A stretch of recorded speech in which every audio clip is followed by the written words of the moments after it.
You know what else you could do if you were broke? You could find a business to start that takes very little money to start. Now, I ran a webcam studio, and I'm talking about it more and more these days because of this stupid police case against me and these stupid false accusations. So a webcam studio was an example of a business that at the time when I was young and broke, I didn't need very much money to start.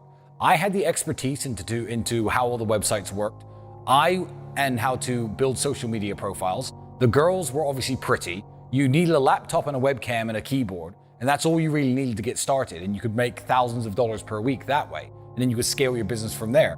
Now, there are many different businesses that will take your time up, but don't cost money to start. Even in your local area. I mean, you have a lawnmower, you got no money. Maybe you need $500, $600, $700 before you can buy the equipment you need to get it to the next step. Go door to door with your lawnmower before you can hire some Mexican to do it for you and cut everyone's grass before you have the time to register a company, hire an employee, and get him cutting grass for you and then scale from there. So find a business that doesn't take much to start up. Certainly don't go around asking people for money like people ask me all the time.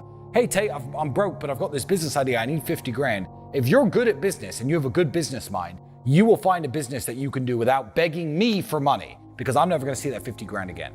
Shopping in London is all about the sales experience, and the sales experience of the things you buy in London is better than almost anywhere in the world. New York, comparable. Some places in Dubai, comparable. However, even when I was in the Rolls-Royce showroom, signing the papers for the car, looking the car up and down, etc., there was champagne in my hand, all the champagne I could drink. You're sitting there, getting pissed. It's part of the English culture. I think that's why English do it best. It's exactly the same on Savile Row when I go to get my suits made. When I go and I try this jacket on for size, it's a bit too big in the shoulders and they're pinning it down, etc. There's a gin and tonic in one hand, a champagne in the other hand. You're talking, you're making stupid jokes, you're feeling all these expensive materials, you're making stupid decisions, you're drunk as fuck, you have a good night out, you go home and you're hungover the next morning, you look at your tailoring bill and you're like, I've spent 160,000 pounds, haven't I?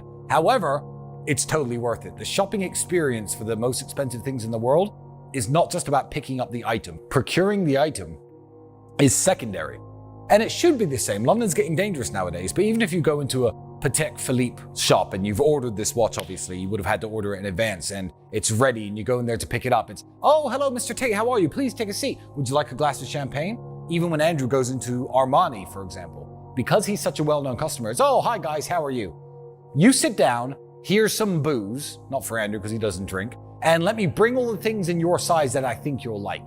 That's a shopping experience like no other. It's very different from, I remember going through the racks at Matalan. If you're English, you'll know the reference, and trying to find a pair of jeans that fit me after all these pairs of jeans and nothing's tailored and nothing fits and it's horrible. And then I find a pair of jeans and it's £4 more than I have in my pocket because I've only got 30 pounds and you can't negotiate.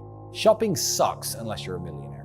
Absolutely. As a man, speaking as a customer, not as a businessman, as a customer of the most luxurious car garages in the world, as a customer of some of the finest tailors in the world, as a customer of some of the finest watch houses and Swiss watchmakers in the world, the number one thing you need to do is make your client feel, or if you can actually legitimately be his friend. Find something that you and your client have in common, bond with him and build a friendship with him.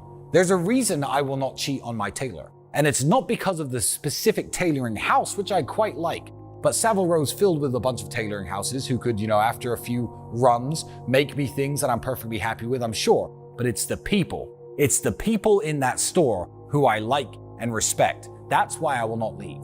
So it's exactly the same way as most men don't cheat on their barber. Why? A lot of the times he'll talk to you, hey man, how you been? How's your business? How's your breakup? And he remembers your issues. He remembers your problems.